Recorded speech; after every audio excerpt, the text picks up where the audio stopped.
दोस्तों एक्सेल 365 में बहुत सारे अपग्रेड हुए हैं, जिसमें बहुत सारे नए नए फंक्शंस भी ऐड करे गए हैं और उन फंक्शन के साथ साथ नए नए तरीके के एरर्स भी हमको देखने को मिलते हैं।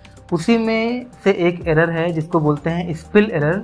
वो क्या होता है और कब आएगा आइए आपको बताता हूँ। तो गाइस ये जो एरर है ना, स्पिल एरर, इसको समझाने के लिए मैं एक फंक्शन का इस्तेमाल करूँगा जो कि है रैंड एरे फंक्शन।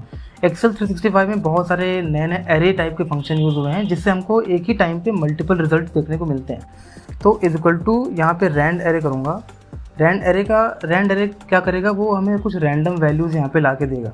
सपोज करो यहाँ पे रोज़ है, मैंने यहाँ पे कहा 10 रोज़ एंड कॉलम भी मैंने कहा 10 रोज़। यानी ये जो फंक्शन है रैंड एरे फंक्शन, ये हमको 10 रो और 10 कॉलम से कुछ रैंडम वैल्यूज़ ला के देगा। एंटर करेंगे तो आपके सामने वो वैल्यूज़ आ गया।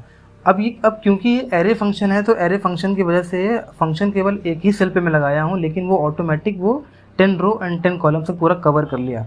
तो ये जितना ये एरिया आपको दिख रहा है ना इस पे, ये सारा एरिया रैंड एरे फंक्शन का ही है।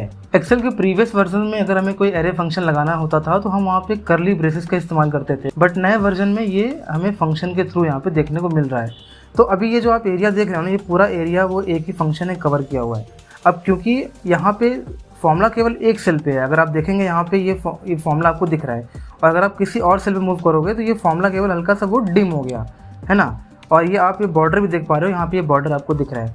अच्छा, ऐसे में अगर मान लो मैं इस एरिया में कोई चेंज करता हूँ, और डिलीट तो ये होगा नहीं बिकॉज एरे है ये, तो एरे हम डिलीट नहीं कर सकते। देखिए अगर मैं यहाँ पे डिलीट की दबा रहा हूँ तो यहाँ पे ये कोई भी चेंज, यहाँ पे केवल वैल्यू चेंज हो रही है बिकॉज ये हमारा वोलेटाइल फंक्शन की कैटेगरी में आता है, तो यहाँ पे ये वैल्यूज चेंज हो रहा है बट डिलीट नहीं कर सकते। बट यहाँ पे कैच ये है कि अगर आप इस पूरे एरिया में कहीं पर भी कोई चेंज करते हो, कोई अगर आप वैल्यू चेंज करते हो, कुछ वैल्यू लिख रहे हो, तो ऐसे में ये आपको क्या देगा, ये आपको स्पिल एरर देगा क्योंकि आपने उस एरे वाले एरिया में कुछ चेंजेस करा है। तो गाइस ऐसे ही केस में स्पिल एरर आता है, और भी 2-3 केसेस हैं, आगे आने वाली वीडियो में डिस्कस करूंगा। ऐसी वीडियोस देखने के लिए फॉलो जरूर कर लेना।